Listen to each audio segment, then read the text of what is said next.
ഒരു വ്യക്തിയുടെ അനുസ്മരണം നമ്മൾ നടത്തുമ്പോൾ അതുകൊണ്ടുള്ള ലക്ഷ്യം, ഒന്ന്, മുഅ്മിനീങ്ങളായ ആളുകൾ ഒരുമിച്ച് കൂടി തഹ്ലീലും ഖുർആനുമൊക്കെ ഓതി അതിൻ്റെ മിസ്ല സവാബ് അവർക്ക് അതിയ ചെയ്യുക എന്നുള്ള ഒരു ലക്ഷ്യത്തിലാണ് നമ്മൾ ഒരുമിച്ച് കൂടുന്നത്. മറ്റൊന്ന്, അവർ നമുക്ക് ബാക്കി വെച്ച അവരുടെ ജീവിത പാഠം, അവരുടെ ജീവിതത്തിൽ നിന്ന്, ആ മരണത്തിൽ നിന്ന് നമുക്ക് ലഭിക്കാനുള്ള പാഠമെന്ത്, അത് നാം പ്രത്യേകം ചർച്ച ചെയ്യേണ്ടതാണ്.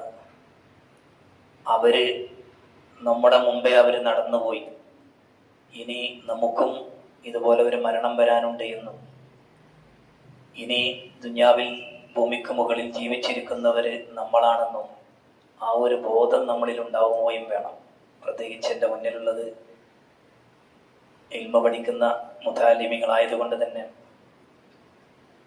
അതുമായി ബന്ധപ്പെട്ട് ചിലത് മാത്രം പറഞ്ഞ് ഞാൻ അവസാനിപ്പിക്കാം. ബാബു കബൂലാക്കട്ടെ. ഒരു പണ്ഡിതന്റെ വിയോഗമെന്ന് പറയുമ്പോൾ അത് ഒരു വ്യക്തിയുടെ മരണമല്ല.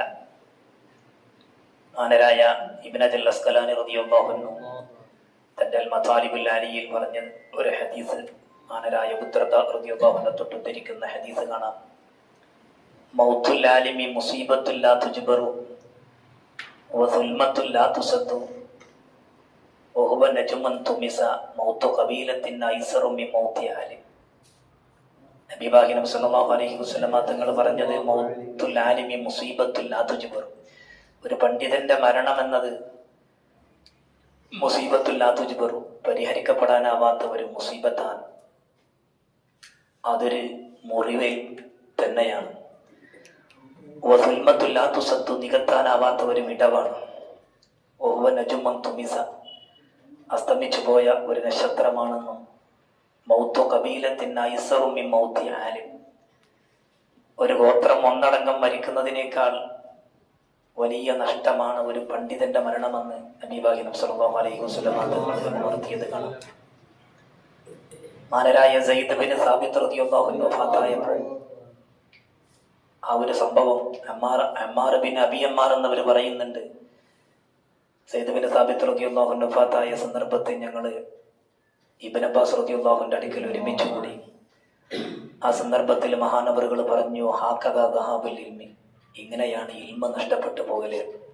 ലഖദ് ദുഫിനൽ യൗമ ഇൽമുൻ കസീർ, ഇന്ന് നമ്മൾ ധാരാളം ഇൽമ നമ്മൾ മറമാടിയിട്ടുണ്ട് എന്ന് മഹാനരായ ഇബ്നു അബ്ബാസ് റളിയല്ലാഹു അൻഹു പറഞ്ഞതായി സ്വഹാബ് രേഖപ്പെടുത്തുന്നുണ്ട്. ആ അർത്ഥത്തിൽ അസ്ലം ഹസനി ഉസ്താദിന്റെ മരണം എന്ന് പറയുന്നത് വലിയ ഒരു വിടവാണ് നമുക്കുള്ളത്. കാരണം വലിയൊരു പണ്ഡിതന്റെ മരണമാകുമ്പോൾ അത് തീരാ നഷ്ടമാണ്. കാരണം അൽ ഇൽമു ഹയാത്തുൽ ഇസ്ലാം, ഇൽമ ഇസ്ലാമിന്റെ ജീവനാണെന്ന് നമുക്കറിയാം. ഇൽമ ലഭിക്കണം. ഇൽമിന്റെ ജീവൻ എന്ന് പറയുന്നത് മുദാക്കറയാണ്, പരസ്പര ചർച്ച ചെയ്ത് നാം പഠിക്കണം. അപ്പോഴേ ഇൽമിന് ജീവൻ ലഭിക്കുകയുള്ളൂ. ഇൽമിന് ജീവൻ ഉണ്ടെങ്കിലേ ഇസ്ലാമിന് ജീവൻ ഉണ്ടാവുകയുള്ളൂ. ആ അർത്ഥത്തിൽ ഒരു പണ്ഡിതന്റെ വിയോഗം അത്രയും വലിയ ഒരു നഷ്ടം തന്നെയാണ്. എങ്കിലും ഒരു വിദ്യാർത്ഥിയായി, ഒരു പണ്ഡിതനായി ജീവിച്ച ഉസ്താദിനെ സംബന്ധിച്ചിടത്തോളം ഉസ്താദിന്റെ മരണം നമുക്ക് വലിയൊരു പ്രത്യാശയാണ്. ആ ഒരു റൂട്ടിലൂടെ ജീവിച്ചത് കൊണ്ട് തന്നെ വലിയൊരു പ്രത്യാശ നമുക്ക് നൽകുന്നുണ്ട്. ഉസ്താദിന്റെ ജീവിതത്തിലേക്ക് നമ്മൾ വരുമ്പോൾ നമ്മുടെ ജീവിതത്തിൽ നമ്മൾ അതുപോലുള്ളൊരു ജീവിതങ്ങളൊക്കെ ഉണ്ടോ ഇല്ലേ എന്ന് നമ്മൾ ഒരു വിചിന്തനം നടത്തി ആ റൂട്ടിലൂടെ നമ്മളും സഞ്ചരിക്കാൻ നമ്മളും ഒരു പ്രതിജ്ഞ എടുക്കണം. ഇൽമിന്റെ മഹത്വവും ഉസ്താദിന്റെ ജീവിതവും എന്ന് നമ്മൾ പഠിക്കുമ്പോൾ എൻ്റെ മുന്നിലിരിക്കുന്ന നിങ്ങളൊക്കെ ഇൽമിന്റെ വഴിയിലൂടെ സഞ്ചരിക്കുന്നവരും ഇൽമിനെ സ്നേഹിക്കുന്നവരുമാണ് ഇവിടെയുള്ളത്. അല്ലാഹു സുബ്ഹാനഹു വ തആല ഈ പ്രപഞ്ചത്തെ പടച്ചതിനാലുള്ള പ്രധാനപ്പെട്ട 2 ലക്ഷ്യം തന്നെ ഇൽമും ഇബാദത്തുമാണ്. നമുക്കറിയാം, വിശുദ്ധ ഖുർആനിൽ അല്ലാഹു നമ്മെ ഉണർത്തി, അല്ലാഹുല്ലദീ ഖലഖ സബഅ സമാവാതിൻ വമിനൽ അർദി മിസ്ലഹുന്ന യതനസ്സലുൽ അംറു ബൈനഹുന്ന ലിതഅലമു അന്നല്ലാഹ അലാ കുല്ലി ഷൈഇൻ ഖദീർ വഅന്നല്ലാഹ ഖദ് അഹാത ബികുല്ലി ഷൈഇൻ ഇൽമ. അള്ളാഹ് സൂചിപ്പിച്ചത് ആകാശഭൂമികൾ അള്ളാഹ് പടച്ചത് ലിതഅലമു, നിങ്ങൾ അറിവുള്ളവരാവാൻ വേണ്ടിയാണ്. അള്ളാഹിനെ സംബന്ധിച്ചറിയണം, എല്ലാവിധത്തിലുള്ള വിവരവും വേണം, പ്രത്യേകിച്ച് ഇൽമു തൗഹീദ്, അള്ളാഹുവിനെ സംബന്ധിച്ചുള്ള വിവരം. ഈ ആയത്ത് ഇൽമിന്റെ മഹത്വത്തെ വിളിച്ചോതുന്നു എന്ന് ഇമാമിങ്ങളെ രേഖപ്പെടുത്തിയത് കാണാം. പിന്നെ സാധാരണ നമ്മളൊക്കെ കേൾക്കുന്ന വാഹലത്തുൽ ജിന്ന വൽ ഇൻസ ഇല്ലാ ലിയഅ്ബുദൂൻ, ഇബാദത്തെടുക്കാൻ വേണ്ടിയാണ് അല്ലാഹു തആല നമ്മെ പഠിച്ചിട്ടുള്ളത്. ഈ ആയത്ത് ഇബാദത്തിന്റെ മഹത്വത്തെയും വിളിച്ചോതുന്നു എന്ന് ഇമാമിങ്ങളെ രേഖപ്പെടുത്തിയത് കാണാം. ഈ അർത്ഥത്തിൽ ഈ രണ്ടായത്ത് വിശദീകരിച്ചുകൊണ്ട് മഹാന്മാര് രേഖപ്പെടുത്തുന്നുണ്ട്. മഹാനരായ അലവി സഖാഫ് എന്നവര് മുഖ്തസർ ഫവാഹിദിൽ മക്കിയന്റെ ആമുഖത്തിൽ മഹാനവറുകൾ പറയുന്നത് കാണാം, ഏതൊരടിമയെ സംബന്ധിച്ചിടത്തോളം അവരുടെ ജീവിതം, അവന്റെ എല്ലാവിധ അനക്കവും അറക്കത്തും സുഖൂനും എല്ലാം ഈ രണ്ട് കാര്യത്തിലൂടെ മാത്രമാവണമെന്ന്, ഇൽമും ഇബാദത്തിലൂടെയാവണം. അപ്പൊ നമ്മുടെ ഏത് ചലനവും, നമ്മുടെ ഭക്ഷണം കഴിക്കുന്നുണ്ട്, അത് നമ്മൾ ഇബാദത്താക്കി മാറ്റണം. ഇബാദത്തായ കാര്യങ്ങൾ പിന്നെ അത് ഇബാദത്ത് തന്നെ. നേരെ മറിച്ച് ഇബാദത്തല്ലാത്ത നാം സാധാരണ ചെയ്തുകൊണ്ടിരിക്കുന്ന ഭക്ഷണം കഴിക്കലും, നമ്മൾ ടോയ്ലറ്റിൽ പോകുന്നതും, ഇങ്ങനെയുള്ള സംഗതികളൊക്കെ നാം അതുക്കിയൊക്കെ ഓതിയവരാണ്. അപ്പോ ഏത് മുബാഹായ കാര്യങ്ങളും അടിസ്ഥാനമായി കൂലി ലഭിക്കാത്ത കാര്യങ്ങളാണെങ്കിൽ പോലും നമുക്ക് നിയ്യത്ത് കൊണ്ട് നമുക്കത് ഇബാദത്താക്കി മാറ്റാൻ കഴിയും. ഭക്ഷണം കഴിക്കുമ്പോൾ ഇബാദത്തെടുക്കാനുള്ള ഖുവ്വത്ത് ലഭിക്കാനാണ്, ശരീരത്തിന്റെ കടമ വീട്ടുകയാണ്. ഇങ്ങനെയുള്ള എന്തെല്ലാം നിയ്യത്ത് നമുക്ക് അതിൽ കൊണ്ടുവരാൻ സാധിക്കുമോ, നിയ്യത്തിന്റെ എണ്ണം കൂടുന്നതനുസരിച്ച് ആ കർമ്മത്തിന്റെ പ്രതിഫലം വർദ്ധിക്കുമെന്ന് ആനരായ ഇമാം ഗസാലി റളിയല്ലാഹു അൻഹു രേഖപ്പെടുത്തിയത് കാണാം. ആ അടിസ്ഥാനത്തിൽ ഏത് കാര്യങ്ങൾ നമ്മൾ ചെയ്യുമ്പോഴും, ഇപ്പൊ വീട്ടില് സ്ത്രീകളാണെങ്കിൽ അവരെ സംബന്ധിച്ചിടത്തോളം അവര് വീട്ടില് ഭക്ഷണം പാകം ചെയ്യുമ്പോൾ അവര് എൻ്റെ ഭർത്താവിനും എൻ്റെ മക്കൾക്കൊക്കെ ഞാൻ ചെയ്തു കൊടുക്കൽ എൻ്റെ ബാധ്യതയാണ് എന്ന് പറഞ്ഞാൽ അവർക്ക് നമ്മൾ ചെയ്തു കൊടുക്കേണ്ട ഒരു സംഗതിയാണല്ലോ. ആ നിലക്ക് അവരോടുള്ള ആ ഒരു മുആശറത്ത്, കൂട്ടജീവിതമാകുമ്പോൾ ഭർത്താവ് ഭാര്യയ്ക്ക് ചെയ്തു കൊടുക്കേണ്ട നല്ല നല്ല കാര്യങ്ങൾ, ആ ഒരു ഭാഗത്തിലൂടെയാണ് ഞാനിത് ചെയ്യുന്നത് എന്ന് രാവിലെ തന്നെ നിയ്യത്ത് വെച്ചാൽ, ആ സ്ത്രീ ചെയ്യുന്ന അടുക്കളയിലാണെങ്കിലും അവര് ചെയ്യുന്നതൊക്കെ ഒരു ഇബാദത്തായി മാറ്റിയെടുക്കാൻ സാധിക്കും. എന്ന പോലെ മഹാന്മാര് പറഞ്ഞത്, ഒരു മനുഷ്യന്റെ ജീവിതം, ഒരു അടിമയുടെ ജീവിതം ഇൽമ ഇബാദത്തിലായി തന്നെയാവണം അവന്റെ ജീവിതം മുന്നോട്ട് പോകേണ്ടത്. അതുകൊണ്ട് തന്നെ നമുക്കറിയാം, മഹാനരായ ഹസൻ ബസ്രി റളിയല്ലാഹു അൻഹു പറഞ്ഞു, റബ്ബനാ ആതിനാ ഫിദ്ദുനിയാ ഹസനത്തൻ. നാം എന്നും ദുആ ചെയ്യുന്നൊരു ദുആയാണ് അല്ലെ, റബ്ബനാ ആതിനാ ഫിദ്ദുനിയാ ഹസനത്തൻ വഫിൽ ആഖിറതി ഹസനത്തൻ. ആയത്ത് വിശദീകരിച്ചത് തന്നെ ഈ ഒരു ഹജ്ജിന്റെ വേളയിലുള്ളതാണ്. ഹജ്ജിൽ നിന്ന് വിരമിച്ച് ദുആ ചെയ്യുന്നവരുണ്ട്, വെറും ദുനിയാവ് ചോദിക്കുന്നവരുണ്ട്, അവർക്ക് ആഖിറത്തിൽ ഒന്നും ലഭിക്കില്ല എന്നും. ദുനിയാവും ആഖിറവും ചോദിക്കുന്നവരുണ്ട്, ആ കൂട്ടത്തിൽ ദുആ ചെയ്യുന്നവരാണ് റബ്ബനാ ആതിനാ ഫിദ്ദുനിയാ ഹസനത്തൻ വഫിൽ ആഖിറതി ഹസന. ദുനിയാവിലെ നന്മ തരണേ, ആഖിറത്തിൽ നന്മ തരണേ എന്ന്. ഈ ദുനിയാവിലെ നന്മ കൊണ്ട് എന്താ ഉദ്ദേശിക്കുന്നത്? മഹാനരായ ഹസൻ ബസ്രി റളിയല്ലാഹു അൻഹു പറഞ്ഞത് കാണാം, ഇൽമും ഇബാദത്തുമാണ്. ദുനിയാവിലെ ഹസനത്ത് എന്ന് പറയുന്നത് ഇൽമും ഇബാദത്തും. പല തഫ്സീറുകൾ ഉണ്ടാകും. മഹാനരായ ഹസൻ ബസ്രി തങ്ങൾ പറഞ്ഞ തഫ്സീർ ഇൽമും ഇബാദത്തുമാണ്, ആഖിറത്തിലെ സ്വർഗവുമാണ്. ആ അർത്ഥത്തിൽ മഹാനരായ അസ്ലം ഹസനി ഉസ്താദ് അവറുകള് ആ ഒരു നന്മ, ദുനിയാവിൽ ആ ഒരു നന്മ കൈവരിച്ച്, ഇൽമും ഇബാദത്തും കൈവരിച്ച ഒരു ധന്യരാണ് അസ്ലം ഹസനി ഉസ്താദ് എന്ന് നമുക്ക് പറയാൻ സാധിക്കും. അതുകൊണ്ട് തന്നെ മഹാന്മാരായ, മാത്രമല്ല മഹാനരായ ശംസുദ്ദീൻ റംലി തങ്ങൾ പറഞ്ഞത് കാണാം, ഇദാ റഅയ്ത മിൻ നഫ്സിക അന്നല്ലാഹ അഖാമക ഫീ തലബിൽ ഇൽമി കാന ദാലിക ദലീലൻ അലാ അന്നല്ലാഹ അറാദ ബിക ഖൈറൻ. ഇൽമിന്റെ മേഖലയിലായി, ഇൽമ പഠിക്കുന്നതിലായി അല്ലാഹു നിന്നെ നിർത്തി എന്ന് നിനക്ക് ബോധ്യപ്പെടുന്നുണ്ടെങ്കിൽ അല്ലാഹു നിനക്ക് ഖൈർ ഉദ്ദേശിച്ചിട്ടുണ്ട് എന്നാണ്. നിന്നെ കൊണ്ട് അല്ലാഹു ഖൈർ ഉദ്ദേശിച്ചു എന്നതിന്റെ ഒരു തെളിവാണെന്ന് മഹാനരായ ശംസുദ്ദീൻ റംലി തങ്ങൾ പറഞ്ഞത് കാണാം. ഈ അർത്ഥത്തിലും അല്ലാഹു സുബ്ഹാനഹു വ തആല അസ്ലം ഹസനി ഉസ്താദിനെ തെരഞ്ഞെടുത്തത് ആ ഒരു നന്മയുടെ വഴിയിലേക്കായിരുന്നു. ആ ഒരു നന്മയുടെ വഴിയിലായിരുന്നു ഉസ്താദിന്റെ ജീവിതം ഉണ്ടായിരുന്നത് എന്ന് നമുക്കറിയാം. ഇനി നമ്മള്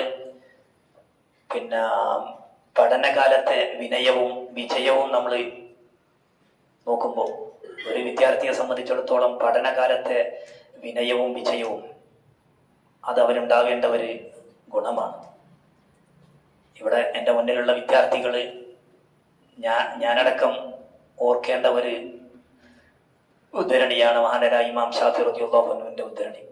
ഷാഫി റളിയല്ലാഹു അൻഹു പറഞ്ഞത് കാണാം, ലാ യത്ലുബു ഹാദൽ ഇൽമ അഹദുൻ ബിത്തമല്ലുലി വഇസ്സിൻ നഫ്സി ഫയുഫ്ലിഹ് വലാകിൻ മൻ തലബഹു ബിദില്ലത്തിൻ നഫ്സി വദീഖിൽ ഐശി വഖിദ്മത്തിൽ ഉലമാഇ യഫ്ലഹ്. ഇമാം ഷാഫി റളിയല്ലാഹു അൻഹു ഓർമ്മപ്പെടുത്തിയത്, ഒരാൾ ഇൽമ പഠിക്കുന്നു, അവന്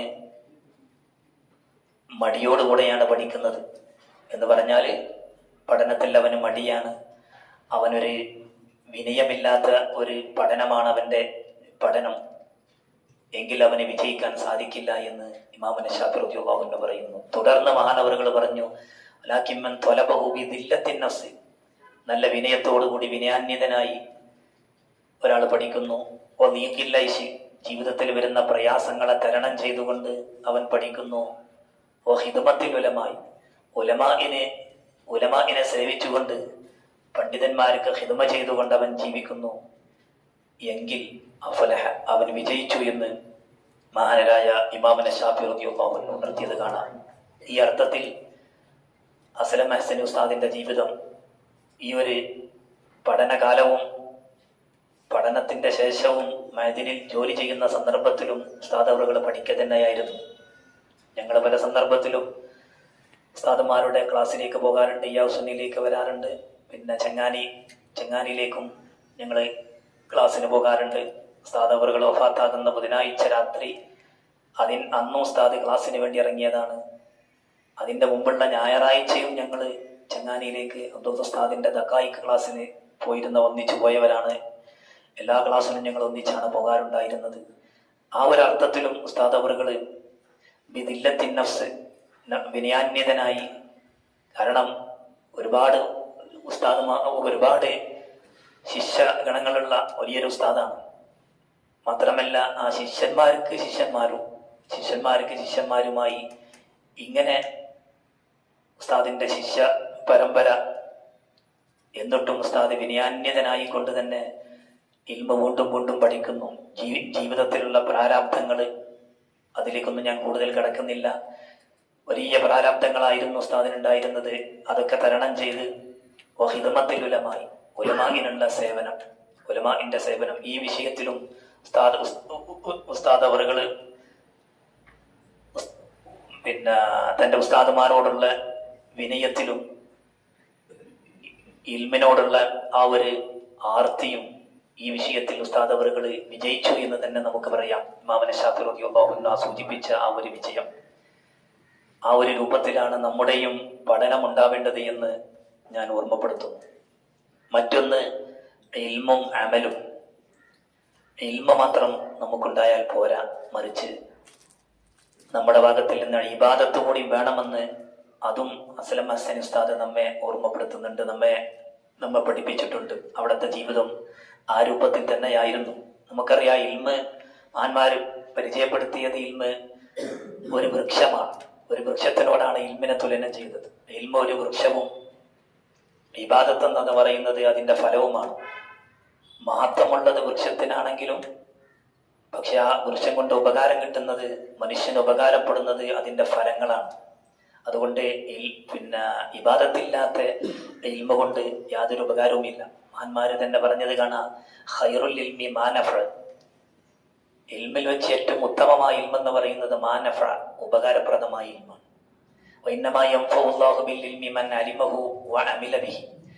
ഇൽമ കൊണ്ട് അല്ലാഹു ഉപകാരം ചെയ്യുന്നത് ആർക്കാ? അത് പഠിക്കുകയും ആ പഠിച്ചതനുസരിച്ച് ജീവിതത്തിൽ പകർത്തുകയും ചെയ്യുന്നവർക്കാണ്.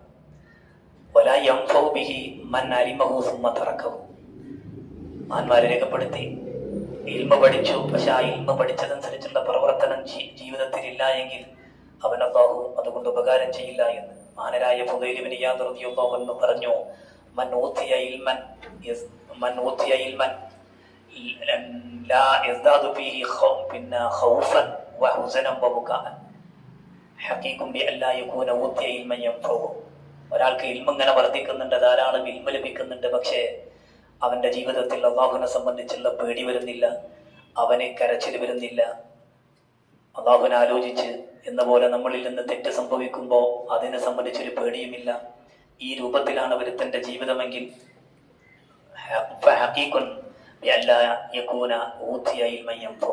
അവന് ഉപകാരപ്രദമായ ഇൽമ ലഭിച്ചിട്ടില്ല എന്ന് മാനരായ ഫുദൈൽ ഇബ്നു ഇയാദ് റളിയല്ലാഹു അൻഹു ഓർമ്മപ്പെടുത്തിയത് കാണാം. മാനവറുകൾ എന്നിട്ട് തുടർന്ന് ഒരു ആയത്ത് പറയുന്നുണ്ട്, അഫമിൻ ഹാദൽ ഹദീസി തഅജബൂന വതദ്ഹഖൂന വലാ തബ്കൂൻ.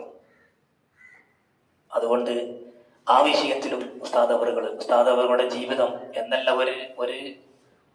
ഒരു അടിമയുടെ ജീവിതം, ഒരു മുഅ്മിനായ മനുഷ്യന്റെ ജീവിതം കടന്നു പോകേണ്ടത് തന്നെ 4 ഭിത്തികളിൽ പടുത്തുയർത്തിയ ഒരു ജീവിതമാവണം. ഉസ്താദ് അവറുകളുടെ ജീവിതം ആ രൂപത്തിൽ 4 ഭിത്തികളിൽ പടുത്തുയർത്തിയ ഒരു ജീവിതമായിരുന്നു. ഏതൊരു മുഅ്മിനായ മനുഷ്യനും ഉണ്ടാവേണ്ട 4 കാര്യങ്ങൾ: ഒന്ന് ഇൽമ വേണം, മറ്റൊന്ന് അമല് വേണം, അത് ഇബാദത്ത് വേണം, മറ്റൊന്ന് ഇഖ്ലാസ്, മറ്റൊന്ന് ഖൗഫ്. കാരണം നമുക്ക് റൂട്ട് തിരിയാനാണ് ഇൽമെന്ന് പറയുന്നത്. റൂട്ട് അറിയാത്തവന്, വഴി അറിയാത്തവൻ അന്ധനായി മാറും.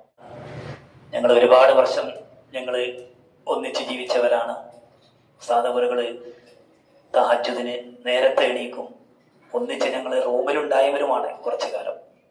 ആ സന്ദർഭത്തിലും ഉസ്താദ് എണീച്ചത് കണ്ടാണ് ചിലപ്പോൾ നമ്മളൊക്കെ എണീക്കൽ. ഉസ്താദ് എണീറ്റ് തഹജ്ജുദും നിസ്കാരവും ഖുർആനോത്തും ദുആയും പിന്നെ കുട്ടികളെ വിളിക്കലും, അവിടെ നിന്ന് ആ സുബഹിന്റെ മുമ്പ് തന്നെ ജീവിതം തുടങ്ങുന്നു. പഠിച്ചതനുസരിച്ചുള്ള ജീവിതം. പിന്നീട് ഇൽമ നുകർന്നു കൊടുക്കുന്നു. അതിൻ്റെ ഇടയിൽ ദുഹായുടെ സമയം വരുമ്പോൾ ദുഹാ നിസ്കരിക്കുന്നു. വീണ്ടും ഇൽമ പഠിപ്പിക്കുന്നു. നിസ്കാരം വരുന്നു, ദോഹർ നിസ്കാരം വരുന്നു. ദോഹറിന്റെ മുമ്പുള്ള 4 റക്അത്തും ശേഷമുള്ള 4 റക്അത്തും, ഇങ്ങനെ മുഅക്കദും വൈറുമുഅക്കദുമായ എല്ലാം ജീവിതത്തിൽ കൊണ്ടു നടന്ന ഒരു മഹൽ വ്യക്തിത്വമായിരുന്നു അസ്ലം ഹസൻ ഉസ്താദ്. വൈകുന്നേരമായാൽ ഉറുദുൽ ലത്തീഫ് മാനരായ റയീസുൽ ഉലമ സുലൈമാൻ ഉസ്താദ് തഖബ്ബലല്ലാഹു ഉംറഹു മഅസിഹത്തി വൽ ആഫിയ ഉസ്താദ് അവറുകളിൽ നിന്ന് ലഭിച്ച ഉറുദുൽ ലത്തീഫും എന്ന പോലെ തന്നെ ദലായിലുൽ ഖൈറാത്തും അദ്ദാദും എല്ലാം പതിവാക്കിയിരുന്ന എന്ന പോലെ ഇശാമാലിമിൻ്റെ ഇടയിൽ തബാറക്കയും ഇദാബക്കാത്തിയും അവ്വാബി നിസ്കാരവും, ഇങ്ങനെ ഇൽമും ഇബാദത്തും കൂടി കൊണ്ടു നടന്ന ഒരു മഹൽ വ്യക്തിത്വമായിരുന്നു അസ്ലം ഹസൻ ഉസ്താദ്. എന്ന പോലെ ഇൽമും ഇബാദത്തും ഉണ്ടായതുകൊണ്ട് മാത്രം കാര്യമില്ല, ഇഖ്ലാസും കൂടി വേണം. അള്ളാഹുവിനെ മാത്രം, അള്ളാഹുവിൻ്റെ വജീദ് മാത്രം ലക്ഷ്യം വെച്ചുകൊണ്ടുള്ള ജീവിതമാവണം. ആ വിഷയത്തിലും ഉസ്താദ് അവരുടെ ഇടപെടൽ ഒരിക്കലും ആളാവാൻ വേണ്ടിയോ അല്ലെങ്കിൽ വലിയ സ്ഥാനമാനങ്ങൾ ലഭിക്കണമെന്നോ ആളുകൾ അറിയണമെന്നോ എന്ന ലക്ഷ്യത്തിലായിരുന്നില്ല. എൻ്റെ ഇത്രയും കാലത്തെ ജീവിതത്തിനിടയിൽ എനിക്ക് മനസ്സിലായത് അങ്ങനെയാണ്. ഒരാലിമിന് മാനരായ അദ്ദാദ് റളിയല്ലാഹു അൻഹു പറയുന്നുണ്ട്, ഒരാലിമിനെ സംബന്ധിച്ചിടത്തോളം ഇൽമിന്റെ ലദ്ദത്ത് അവൻ അനുഭവിക്കുന്നത് ലാ യജിദുൽ ആലിമു ലദ്ദത്തൽ ഇൽമി ഹത്താ യുഹദ്ദിബ നഫ്സഹു വഅഖ്ലാഖഹു വയസ്തഖീമ അലൽ കിതാബി വസ്സുന്ന വയർമിയ ബിദിയാസത്തി തഹ്ത ഖദമി. മാനരായ അദ്ദാദ് റളിയല്ലാഹു അൻഹു സൂചിപ്പിച്ചു, ലാ യജിദുൽ ആലിമു ലദ്ദത്തൽ ഇൽമി, ഒരു പണ്ഡിതൻ ഇൽമിന്റെ ലദ്ദത്ത് അനുഭവിക്കണമെങ്കിൽ ഹത്താ യുഹദ്ദിബ നഫ്സഹു വഅഖ്ലാഖഹു, ശരീരത്തെ സംസ്കരിച്ചെടുക്കണം, സ്വഭാവ സംസ്കരണം വേണം. എന്ന പോലെ തന്നെ വയസ്തഖീമ അലൽ കിതാബി വസ്സുന്ന, അഹ്ലു സുന്നത്തി വജമാഅത്തിൽ അടിയുറച്ചുള്ള വിശ്വാസം, അടിയുറച്ചുള്ള ജീവിതം. വയർമിയ ബിദിയാസത്തി തഹ്ത ഖദമി, നേതൃമോഹം എന്നത് തീരെയില്ലാതെ ഒരു നേതൃസ്ഥാനം കിട്ടുമ്പോൾ, നാം ചോദിക്കാതെ ഒരു സ്ഥാനം കിട്ടുമ്പോൾ അത് വേണ്ട എന്ന് വെക്കുകയല്ല. അത് അല്ലാഹു തആല നമുക്ക് ഓശാനമായി തരുന്നുവെങ്കിൽ, നമ്മൾ ചോദിക്കാതെ കിട്ടുന്ന ഒരു നേതൃത്വമാണെങ്കിൽ അതിൽ അള്ളാഹുവിന്റെ ബറക്കത്തുണ്ടാകുമെന്ന്, അള്ളാഹുവിന്റെ സഹായം ഉണ്ടാകുമെന്ന് ഹബീബായ നബി സല്ലല്ലാഹു അലൈഹി വസല്ലം തങ്ങൾ തന്നെ നമ്മൾ പഠിപ്പിച്ചതാണ്. അതല്ലാതെ ഒരു നേതൃമോഹം എന്നുള്ള രൂപത്തിലുള്ള ഒരു ജീവിതവും ഇല്ലാതെ ഈ 4 വിശേഷണങ്ങളും അസ്ലം ഉസ്താദിൽ ഒത്തിണങ്ങിയതായി നമുക്ക് കാണാൻ സാധിക്കും. ഇൽമിന്റെ ലദ്ദത്ത് ഒരു ആലിമിന് അറിയണമെങ്കിൽ ഈ 4 കാര്യങ്ങൾ ഉണ്ടെങ്കിലേ അവന്റെ ഇൽമിന്റെ ലദ്ദത്ത് അറിയൂ എന്ന് മഹാനരായ ആരാണ് ഇമാം അദ്ദാദ് റളിയല്ലാഹു അൻഹു സൂചിപ്പിച്ചു. ഞാൻ അവസാനിപ്പിക്കട്ടെ. ആ വിഷയത്തിലും ഉസ്താദ് അവറുകൾ വിജയിച്ചവരാണ്. എന്ന പോലെ മനോഹരമായ പര്യവസാനം അഥവാ ഷഹാദത്തിന്റെ പദവി, ആ വിഷയത്തിലും ഉസ്താദിന്റെ ജീവിതം നോക്കുമ്പോൾ നബിപാകിനം സല്ലല്ലാഹു അലൈഹി വസല്ലമ തങ്ങൾ പറഞ്ഞു, ഇദാ ജാഅൽ മൗതു ലിതാലിബിൽ ഇൽമി വവാല ഹാദിഹിൽ ഹാല മാത വഹുവ ഷഹീദ്. ഒരാൾ ഇൽമ തേടിക്കൊണ്ടിരിക്കുന്നു, ഇൽമ പഠിക്കുന്ന മേഖലയിലാണ്, ഇഖ്ലാസോടുകൂടി ഇൽമ പഠിക്കുന്നു എങ്കിൽ ആ സന്ദർഭത്തിലാണ് അവന് മരണം വന്നതെങ്കിൽ മാത വഹുവ ഷഹീദ്, അവന്റെ മരണം ഷഹീദിന്റെ മരണമാണ്. ആഖിറത്തിൽ അവൻ ഷഹീദാണ്, അതിന്റെ പ്രതിഫലം അവന് ലഭിക്കും. ഉസ്താദിനെ സംബന്ധിച്ചിടത്തോളം അവിചാരിതമായി വന്ന ഒരു അപകടവും ആ നിലക്കും ഷഹീദാണ്. ഇൽമിന്റെ മേഖലയിൽ എന്ന് പറയുമ്പോൾ ഇൽമിന്റെ മേഖലയിൽ തന്നെയാണ് ഉള്ളത്. ഇൽമ ദർസ് നടത്തിയിട്ടാണ് അവിടെ നിന്ന് ഇറങ്ങുന്നത്. അതിന്റെ പുറമെ കിതാബും കയ്യിൽ പിടിച്ച് ത്വയ്ഫ കയ്യിൽ പിടിച്ചാണ് ഉസ്താദ് ഇറങ്ങി വരുന്നത്. ഇൽമ തേടിക്കൊണ്ടുള്ള വഴിയിൽ തന്നെയാണ് മൻസലക്ക ത്വരീഖൻ ഇൽമിന്റെ വഴിയിൽ ഒരാൾ പ്രവേശിച്ചാൽ എന്ന് പറഞ്ഞാൽ ഇവിടെ കുത്തിർന്ന് നമ്മൾ ഇൽമ പഠിക്കുന്നു എങ്കിൽ നമ്മൾ ഇൽമിന്റെ വഴിയിലാണ്. ഇത് അങ്ങനെ ഇൽമിന്റെ വഴിയിൽ തന്നെയാണ്, ഇൽമിലേക്ക് സഞ്ചരിച്ചു കൊണ്ടിരിക്കുക തന്നെയാണ്. ഹിസ്സിയായും മാനവിയായും ഇൽമിന്റെ വഴിയിലായിരുന്നു. ആ സന്ദർഭത്തിലാണ് മരണം വന്നത്. അപ്പോഴും മാത വഹുവ ഷഹീദ്, ഷഹീദിന്റെ പ്രതിഫലമുള്ള മരണങ്ങളൊക്കെ ഫഖദ് വഖഅ അജ്റുഹു അലല്ലാഹ്, അതിന്റെ കൂലി അല്ലാഹ് ഏറ്റിട്ടുണ്ട്.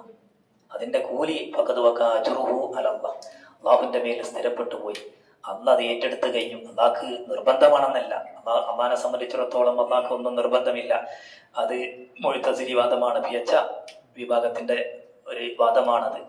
അങ്ങനെ നിർബന്ധമാണെന്നല്ല, അല്ലാഹു തആല വാഗ്ദത്തം ചെയ്തിട്ടുണ്ട് എന്നർത്ഥം. ആ അർത്ഥത്തിലും അസ്ലം ഹസൻ ഉസ്താദിനെ സംബന്ധിച്ചിടത്തോളം ഉസ്താദിനുള്ള കൂലി അല്ലാഹുവിന്റെ അടുക്കല് സുനിശ്ചിതമാണെന്ന് നമുക്ക് പ്രതീക്ഷിക്കാം. മാത്രമല്ല, ഉസ്താദ് അവർകൾ ഇതുവരെ നടത്തിയ ഉസ്താദിന്റെ താലീമ് പഠന മേഖല അത് ഒരു ജാരിയായ സ്വതക്കയായി നാളെ ആഖിറത്തിൽ ഉസ്താദിന് ലഭിക്കുമെന്ന ഒരു പ്രതീക്ഷയും നമുക്കുണ്ട്. അല്ലാഹു ആ രൂപത്തിലാക്കി കൊടുക്കട്ടെ. ഏറ്റവും വലിയ ജാരിയായ സ്വതക്ക എന്ന് പറയുന്നത് സമ്പത്തിന്റെ സ്വതക്കയല്ല.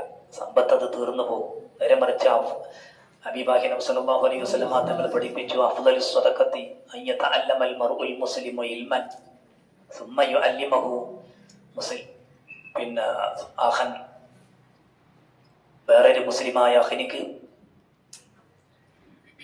ആദ്യം ഇൽമ പഠിക്കുന്ന ഒരാള് എന്നിട്ട് വേറൊരു മുസ്ലിമിനെന്ത് ചെയ്യുന്ന മുസ്ലിമായ തന്റെ അഖിന് അത് പഠിപ്പിച്ചു കൊടുക്കുന്നു. അങ്ങനെ ഈ ഒരു വിജ്ഞാനമാണ് യഥാർത്ഥ സ്വതക്ക എന്ന് പറയുന്നത്. കാരണം അതൊരിക്കലും മുറിഞ്ഞു പോകില്ല. അത് നിലക്കാത്ത ജാരിയായ സ്വതക്കയായി അത് അവശേഷിക്കുമെന്ന് നബിപാഹി നബി സല്ലല്ലാഹു അലൈഹി വസല്ലം തങ്ങൾ പഠിപ്പിച്ചു. കാരണം സ്വന്തം പഠിക്കുന്നു, സുമ്മ യുഅല്ലിമഹു അഖാഹുൽ മുസ്ലിം, പിന്നെ മുസ്ലിമായ അഖിന് അത് പഠിപ്പിച്ചു കൊടുക്കുന്നു. അവസാനമായി നമ്മൾ ചെയ്യേണ്ടത് എന്താണ്? നമ്മൾ ഈ മരണത്തിൽ നിന്ന് നമ്മെ ചിന്തിപ്പിക്കുന്ന ഒരു സംഗതിയാണ്. ഉസ്താദവറുകൾ മരണം നല്ല രൂപത്തിൽ പോയി. ഇനി നാമും എപ്പോഴാണ് നമ്മുടെ ഈ ദുനിയാവിൽ നിന്നുള്ള വിട്ടുപോക്കെന്ന് നമുക്കറിയില്ല. അതിന് നമ്മളിൽ ഉണ്ടാവേണ്ടത് പരലോക വിജയം കൊതിക്കുന്ന ഏതൊരാൾക്കും അവർ 5 കാര്യം പതിവാക്കണമെന്ന് മഹാന്മാരെ രേഖപ്പെടുത്തിയത് കാണാം. അത് പറഞ്ഞ് ഞാൻ അവസാനിപ്പിച്ചു. ഒന്ന്, അയ്യംന അനഫ്സഹു മിനൽ മആസി, മഅസിയത്തുകളിൽ നിന്ന്, തെറ്റുകളിൽ നിന്ന് തന്റെ ശരീരത്തിന് തടയണം. വനഹൻ നഫ്സാനിൽ ഹവ ഫഇന്ന ജന്നത ഹിയൽ മഅവ, തെറ്റുകുറ്റങ്ങളിലേക്ക് നമ്മൾ പോകാതെ, പ്രത്യേകിച്ച് ദുൽഹിജ്ജ മാസത്തിലാണ് നമ്മളുള്ളത്. ദുൽഹിജ്ജ മാസം അശ്ഹറുൽ ഹുറുമിൽപ്പെട്ടതാണ്. അല്ലാഹു തആല ആദരിച്ച 4 മാസങ്ങളിൽപ്പെട്ട വളരെ പവിത്രമായ മാസമാണ്. ഇതിൽ തെറ്റ് ചെയ്താൽ കുറച്ച് പ്രയാസം, കുറച്ച് ശിക്ഷ കൂടും. ഫലാ തദ്ലിമൂ ഫീഹിന്ന അൻഫുസകും എന്ന് പറഞ്ഞല്ലോ ഔ കമാ ഖാൽ. അപ്പോ നമ്മൾ ഇന്നൊരു പ്രതിജ്ഞ എടുത്ത് എൻ്റെ ജീവിതത്തിൽ ഞാൻ തെറ്റ് ചെയ്യാതെ ഞാൻ ജീവിക്കാൻ ഞാൻ എൻ്റെ കഴിവിൻ്റെ പരമാവധി ശ്രമിക്കുമെന്ന് നമ്മളൊരു പ്രതിജ്ഞ എടുക്കണം. ഇതാണ് ഈ ഒരു അനുസ്മരണം കൊണ്ട് നമുക്ക് ലഭിക്കേണ്ട ഒരു ഗുണം കൂടി.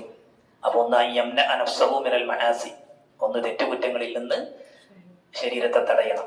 മറ്റൊന്ന് അയ്യർദ ബിൽ യസീരി മിന ദുനിയ, ദുനിയാവിൽ നിന്നുള്ള യസീർ കൊണ്ട്, കുറഞ്ഞത് കൊണ്ട് തൃപ്തിപ്പെടുക.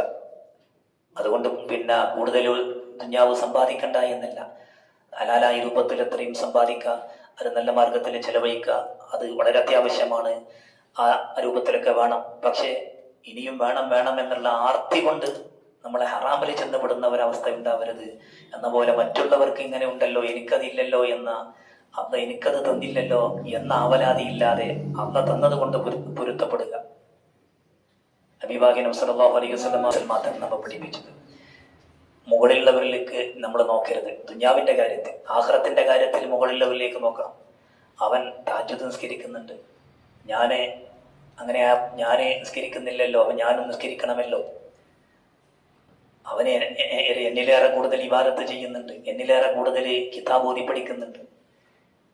ഇങ്ങനെ ഞാനും അതുപോലെ ആവണം, അതിലപ്പുറം ആവണം എന്ന ഒരു ഉദ്ദേശത്തിലാവണം നമ്മുടെ ജീവിതം. ആഖിറത്തിന്റെ കാര്യത്തിൽ, ദുനിയാവിന്റെ കാര്യത്തിൽ താഴെയുള്ളവരിലേക്ക് നോക്കുക. എങ്കിൽ അള്ളാഹു ചെയ്തു തന്ന നിഅ്മത്തിന്റെ വലിപ്പം നമുക്ക് മനസ്സിലാകും. നമുക്ക് ശുക്ർ ചെയ്യാനുള്ള മനസ്സ് നമുക്ക് അപ്പോഴേ വരുള്ളൂ. അതല്ലെങ്കിൽ അള്ളാഹു എനിക്ക് ഒന്നും ചെയ്തു തന്നിട്ടില്ല എന്ന ഒരു മനസ്സാണെങ്കിൽ എപ്പോഴും നമുക്ക് ടെൻഷനായിരിക്കും. നേരെ മറിച്ച് നമ്മൾ ഉള്ളത് കൊണ്ട് തൃപ്തിപ്പെട്ട്, എൻ്റെ അത്രയും ഇല്ലാത്ത എത്രയോ ആളുകളുണ്ട്, ഒന്നുമില്ലാത്ത എത്രയോ പാവങ്ങളുണ്ടല്ലോ എന്നാലോചിച്ചാൽ, ഇപ്പൊ വിദേശത്തു നിന്നൊക്കെ വരുമ്പോ, ഉംറയൊക്കെ കഴിഞ്ഞ് ഹജ്ജൊക്കെ കഴിഞ്ഞ് വരുമ്പോ 2 പെട്ടിയുള്ള ആളെ ചിന്തിക്കേണ്ടത്, 3 പെട്ടിയുള്ള ആളല്ല നോക്കേണ്ടത്. എനിക്ക് 2 പെട്ടി ഉണ്ടല്ലോ, 1 പെട്ടി മാത്രമുള്ള ആളുണ്ടല്ലോ, അങ്ങനെ ചിന്തിക്കണ്ടേ. 1 പെട്ടിയുള്ള ആള്, 1 പെട്ടിയുള്ള ആള് അതെ, ഒന്നുമില്ലാതെ വരുന്നവരുണ്ടാവാം. ഒന്നുമില്ലാതെ വരുന്ന ആള് ചിന്തിക്കേണ്ടത്, എനിക്ക് ഹജ്ജ് ചെയ്യാനെങ്കിലും തോഫീ കിട്ടിയല്ലോ, എനിക്ക് പെട്ടില്ലെങ്കിലും. ഇങ്ങനെ നമ്മൾ താഴെയുള്ളതിലേക്ക് പിന്നെ താഴെയുള്ള വിഷയത്തിലേക്ക് നോക്കിയാൽ തീർച്ചയായും നമുക്ക് വിജയം കൈവരിക്കാൻ സാധിക്കും. നമുക്ക് ടെൻഷൻ ഇല്ല. അപ്പൊ നമുക്ക് ശുക്ർ ചെയ്യാനും സാധിക്കും. ലൈൻ ശകർത്തും ലഅസീദന്നകും വലൈൻ കഫർതും ഇന്ന അദാബി ലശദീദ്. ആ വിഷയത്തിൽ നമുക്ക് വിജയിക്കാൻ സാധിക്കും. അപ്പോ എന്താ പറഞ്ഞ്, രണ്ടാമത്തെ കാര്യം അൻയർദാ ബിൽ യസീരി മിനദ് ദുനിയ. മൂന്നാമത്തത്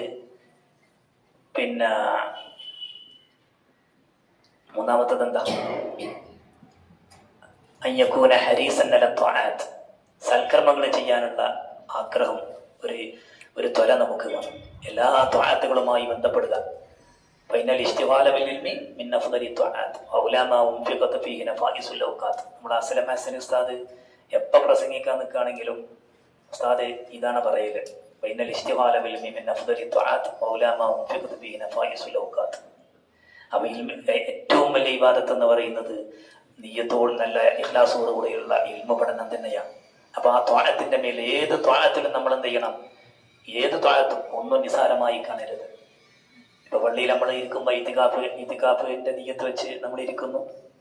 ഇങ്ങനെയുള്ള ഇനി തഹിയ്യത്ത് നിസ്കരിക്കാൻ നമുക്ക് അപ്പോൾ സാധിച്ചില്ല എങ്കിൽ സുബ്ഹാനല്ലാഹ് അൽഹംദുലില്ലാഹ് വലാ ഇലാഹ ഇല്ലല്ലാഹ് അല്ലാഹു അക്ബർ ചൊല്ലലുണ്ടല്ലേ, എത്ര വട്ടം? 4 വട്ടം ചെല്ലുന്നു. അങ്ങനെ നമ്മൾ എന്ത് ചെയ്യുക, എന്തെല്ലാം ഇബാദത്തുകളുണ്ടോ, നമ്മൾക്ക് ഏത് ഇബാദത്ത് കൊണ്ടാണ് രക്ഷപ്പെടുക എന്ന് നമുക്ക് പറയാൻ സാധ്യമല്ല. അതുകൊണ്ട് അല്ലാഹുവിന്റെ അടുക്കൽ ചിലപ്പോൾ സ്വീകാര്യമായത് നാം നിസാരമായി കണ്ട ഏതെങ്കിലും ഒരു നന്മയായിരിക്കും. അപ്പൊ ത്വഅത്തിന്റെ മേലെ ഹരീസാവാം. മറ്റൊന്ന് അൻയുഹിബ്ബ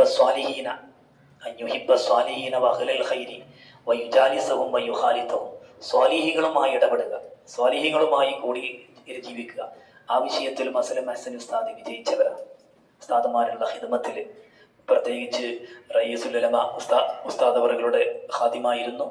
ആ വിഷയത്തിലും എന്ന പോലെ മറ്റുള്ള ഉസ്താദുമാരുടെ ഒക്കെ മഅദിനിലെ ഉസ്താദുമാർ വരുമ്പോൾ, വലിയ വലിയ ഉസ്താദുമാർ വരുമ്പോൾ അവിടെയും അങ്ങനെ ഉസ്താദുമാർക്ക് ഖിദ്മ ചെയ്യുക. സ്നേഹികളായ ആളുകളെ സ്നേഹിച്ചത് കൊണ്ട് ആ നായക്ക് അല്ലാഹു തആല ഖുർആനിൽ ഒരിടം കൊടുത്തു എങ്കിൽ, സ്വാലിഹീങ്ങളെ സ്നേഹിക്കുന്ന, മഹാന്മാരെ സ്നേഹിക്കുന്ന നമുക്കും അല്ലാഹു തആല അത് തരുമെന്ന് നമുക്ക് ഉറപ്പിച്ചുകൂടെ? എന്നല്ല, നായയെ സംബന്ധിച്ച് പറയുന്ന ആയത്ത് ഏതാ? കൽബുഹും ബാസിത്തും ബിൽ വസീദ് എന്നൊക്കെ ഉണ്ടല്ലേ. മഹാന്മാര് മുജറബാത്ത് പറഞ്ഞ ഒരു കിതാബൊക്കെ ഉണ്ടാവും. മുജറബാത്ത് പറഞ്ഞാല് പരിചയിച്ചറിഞ്ഞ കുറെ സംഗതികൾ. ഇന്നത് ചെയ്തപ്പോ, പലവട്ടം ചെയ്തപ്പോ അതിന്റെ ഫലം കണ്ടിട്ടുണ്ട്. നമ്മളിപ്പോ വയറിളക്കാനുള്ള ഗുളിക കുടിച്ചാല് അതിങ്ങനെ ഒരു വട്ടം കുടിച്ചു വയറിളകി, പിന്നെയും കുടിച്ചു വയറിളകി, പിന്നെയും കുടിച്ചു വയറിളകി, ഇങ്ങനെ നമുക്ക് അപ്പൊ നമുക്ക് ഏകദേശം ഒരു സംഗതി കിട്ടി. തജ്രിബത്ത്, അനുഭവം കൊണ്ട് നമുക്ക് അറിയാൻ സാധിച്ചത് ഇന്ന മരുന്ന് കുടിച്ചാൽ അത് ഇന്നത് സംഭവിക്കുമെന്ന്. എന്ന പോലെ മഹാന്മാരെ രേഖപ്പെടുത്തുന്നത് കാണാം. നായ പേടി, നായ എന്തെങ്കിലുമൊക്കെ കാട്ടുമെന്നുള്ള പേടി. മഹാന്മാര് പറയുന്നുണ്ട്, അലം തര കൈഫ ഫഅല റബ്ബുക ബി അസ്ഹാബിൽ ഫീൽ അൽ മജൽ കൈദഹും ഫീ തദ്ലീൽ വഅർസല അലൈഹിം ത്വയ്റൻ അബാബീൽ തർമീഹിം ബിഹിജാറത്തിൻ മിൻ സിജ്ജീൽ ഫജഅലഹും കഅസ്ഫിൻ എന്ന് പറഞ്ഞ് വകൽബുഹും ബാസിത്തുൻ ദിറാഇ ബിൽ വസീദ്. ഇതിങ്ങനെ ആവർത്തിക്കാൻ വകൽബുഹും ബാസിത്തുൻ ദിറാഇ ബിൽ വസീദ്. എങ്കിൽ നായ അവിടെ കുത്തിറക്കുമെന്ന് മഹാന്മാര് പറഞ്ഞിട്ട് പറഞ്ഞു, ഇനി നായ എണീക്കുകയാണെങ്കിൽ വീണ്ടും വകൽബുഹും ബാസിത്തുൻ ദിറാഇ ബിൽ വസീദ് എന്ന് പറഞ്ഞാൽ, അതുകൊണ്ട് പിന്നെ മുൻഗാമികൾ പറഞ്ഞു ജറബ്തു ഫവജത്തുഹു വഹഖ, ഞാനത് പരിചയിച്ചു, പിന്നെ ആ പല പ്രാവശ്യം നോക്കി അത് സത്യമാണെന്ന് എനിക്ക് ബോധ്യപ്പെട്ടു എന്ന്. അത്രത്തോളം ആ നായയെ സംബന്ധിച്ച് പറയുന്ന ആയത്ത് കൽബുഹും ബാസിത്തും, ആ നായക്ക് അത്രത്തോളം പവർ ലഭിച്ചത് സ്വാലിഹീങ്ങളോടുള്ള സ്വയംബത്തായിരുന്നു. മറ്റൊന്ന് മാത്രല്ല, സ്വാലിഹീങ്ങൾക്ക് ഹിദ്മ ചെയ്താൽ മൻ ഖദമ സ്വാലിഹീന ഇർതഫഅ ബി ഖിദ്മതിഹി, ആ ഹിദ്മത്ത് കൊണ്ട് അവർ ഉയരുന്നു. ആ വിഷയത്തിൽ അസ്ലം ഹസൻ ഉസ്താദ് വിജയിച്ചവരാണ്. സ്വാലിഹീങ്ങൾക്ക് ഹിദ്മ ചെയ്താൽ ഇർതഫഅ ബി ഖിദ്മതിഹി, ആ ഹിദ്മത്ത് കൊണ്ട് അവർക്ക് ഉയരാൻ സാധിക്കുമെന്നാണ്. അത് വലിയൊരു ഭാഗ്യമാണ്. കാരണം സ്വാലിഹീങ്ങളെ സ്നേഹിച്ചാൽ, അള്ളാന്റെ ഔലിയാക്കളെ നിങ്ങൾ സ്നേഹിക്കണമെന്ന് പ്രത്യേകം മഹാന്മാരെ രേഖപ്പെടുത്തിയത് കാണാം. അഹിബ്ബ ഔലിയ അള്ളാഹ്. എന്തുകൊണ്ട്? അള്ളാഹുവിന്റെ ഔലിയാക്കളാകുമ്പോൾ അവരെ കൽബിലേക്ക് അള്ളാഹുവിന്റെ നോട്ടമുണ്ടാകും. അള്ളാഹുവിന്റെ നോട്ടമുണ്ടാകുമ്പോൾ ആ കൽബിൽ നിന്റെ പേരും കൂടി ഉണ്ടെങ്കിൽ നിനക്കും നിന്റെ ദോഷം പൊറുക്കപ്പെടാൻ അതിന് കാരണമാകുമെന്ന് മഹാന്മാരെ രേഖപ്പെടുത്തിയത് കാണാം.